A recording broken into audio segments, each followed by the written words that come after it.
মুহূর্তে আছি করাইল বস্তিতে, আপনারা দেখতে পাচ্ছেন যে এখানে যারা ঘর পুড়ে গেছে দেখেন সেরকম একটা ঘরে বসে আছে, তাদের অবস্থাটা দেখেন, খাবার দাবার কিচ্ছু নাই, একদম অবস্থা খারাপ। আমরা দেখেন কিসের ভিতরে বসে আছি দেখলে আপনারা বুঝতে পারবেন, কার্টুনের ভিতরে আমাদের ডান পাশে বাম পাশে পোড়া, সবকিছু পুড়ে আছে।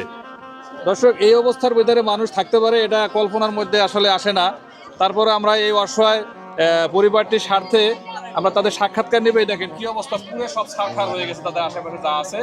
আমরা সেখানে একটা ধ্বংসস্তূপের মধ্যে বসে আছি তাদের সাথে কথা বলার জন্য। দেখেন পুরা টিম দেখতে পাচ্ছেন তারা কি কি অসুবিধা করছিল। ভাই আসসালামু আলাইকুম, আপনি কেমন আছেন এখন? ওয়ালাইকুম আসসালাম। আপনি কি এই ঘরের মালিক? জি আলহামদুলিল্লাহ, এখন ভালো আছি, কিন্তু আমাদের তো সব শেষ হয়ে গেছে ভাই। তারপর আল্লাহর কাছে শুকরিয়া আদায় করতে হয়। আমরা এখন পর্যন্ত কোনো অনুদান পাই নাই, কোনো একটা স্লিপ, কোনো সহযোগিতা কিছুই পাই নাই।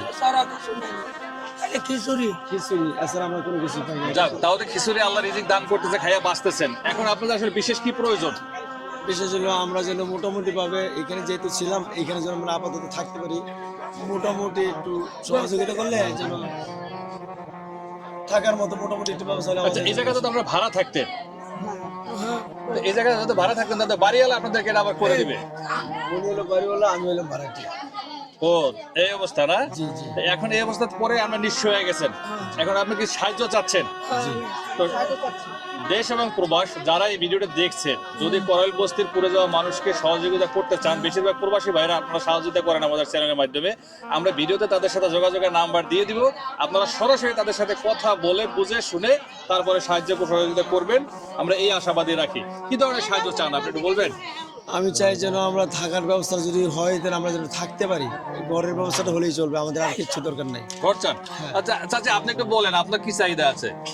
আমারও এরকম ঘর তোলার কিছু টাকা পয়সা দিলে, দুটা বেতন নাতি আছে, জামাইটা মরে আছে, 60 বছর আছে জামাই মরে আছে। তাহলে এখন ঘর তোলার জন্য সহযোগিতা প্রয়োজন, অন্য কিছু না।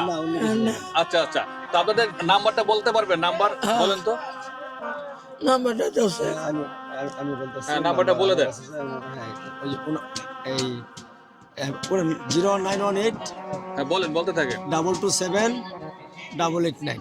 দর্শক, এই নাম্বারে আপনারা ফোন দেবেন। এটা কি বিকাশ নাম্বার? জি বিকাশ নাম্বার। বিকাশ আছে, এই নাম্বারে ফোন দিয়ে আপনারা শিওর হয়ে যদি কোনো ভাই এদেরকে সহযোগিতা করতে চান, এই অসহায় মানুষদের পাশে দাঁড়াতে চান, যার যা সামর্থ্য অনুযায়ী এদেরকে সাহায্য করুন। 10 লাঠি একের বোঝা, তারা আবার ঘুরে দাঁড়াতে